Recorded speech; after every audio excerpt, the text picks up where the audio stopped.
Assalamualaikum warahmatullahi wabarakatuh. Selamat malam, pagi, siang, dan sore. Perkenalkan, nama saya Muhammad Safaat Maja dengan NIM G00232221 dari kelompok A2. Di kesempatan kali ini saya akan menjelaskan tentang rotator cuff dan regiofemur. Yang pertama, otot yang menyusun rotator cuff ialah satu, musculus supraspinatus. Lalu yang kedua itu ada infraspinatus. Tiga ada teres minor. Dan yang keempat ada subscapularis. Lalu untuk tampak superior ini seperti ini gambarnya.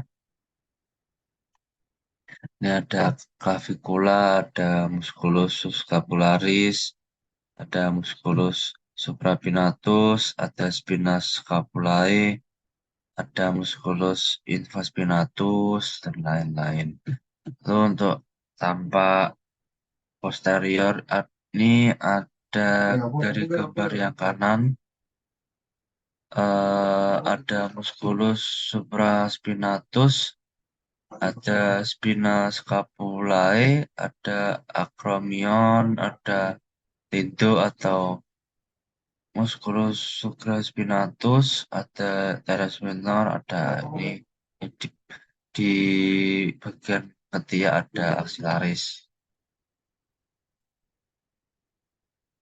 Lalu selanjutnya yaitu inervasi dan origo sampai insertio. Yang pertama itu ada supraspinatus.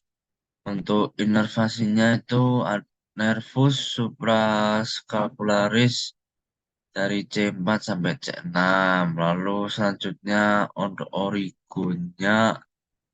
origo proses supraspinatus pada tulang scapula.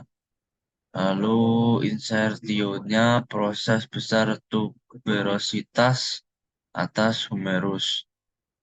Lalu yang kedua ada infraspinatus. Untuk inervasinya yaitu nervus suprascapularis C4 sampai C6. Lalu origonya fossa infraspinata pada tulang scapula. Untuk insertionya itu proses besar tuberositas atau humerus. Lalu selanjutnya yang ketiga ada teres minor. Untuk teres minor ini inervasinya nervus axillaris dari C5 sampai C6. Lalu ada selanjutnya origo yaitu fossa infraspinata pada tulang scapula. Lalu insertio ini proses besar tuberositas atas humerus. Lalu nomor 4 ada subscapularis, yaitu untuk inervasinya ada nervus subscapularis dari C5 sampai C7. Untuk origonya yaitu fossa subscapularis pada tulang scapula. Lalu yang terakhir insertio yaitu fascia interperokular dan labrum glenoid. Lalu klinis yang biasa terjadi pada rotator cuff yaitu yang pertama impingement bahu atau shoulder impingement.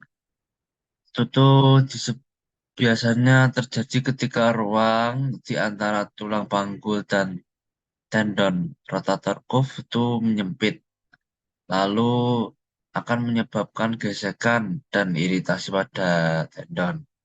Lalu untuk gejala nyeri, lalu gejalanya itu yaitu nyeri di bahu yang bisa menjadi lebih buruk saat mengangkat atau memutarkan. Lalu ada frozen shoulder atau capsulitis adhesiva.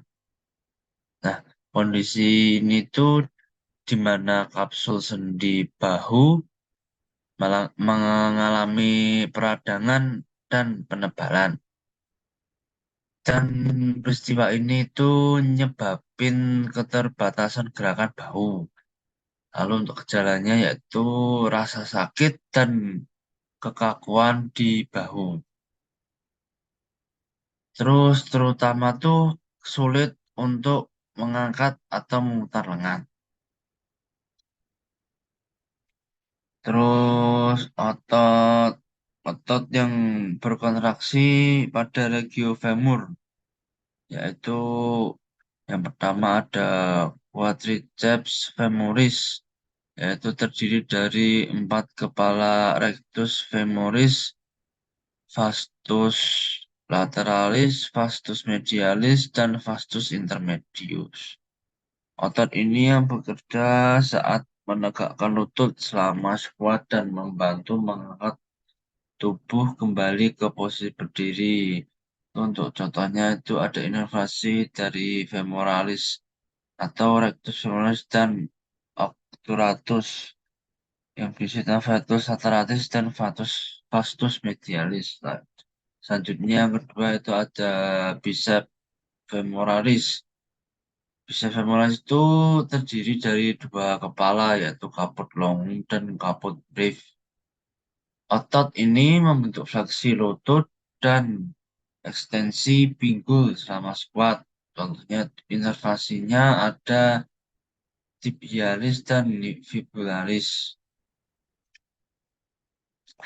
Lalu untuk nomor 3 ini ada semimembranosus dan semitendinosus. Yaitu otot-otot ini tuh punya fungsi dalam fleksi lutut dan ekstensi pinggul serta membantu menjaga stabilitas lutut selama squat. Inovasinya itu ada tibialis.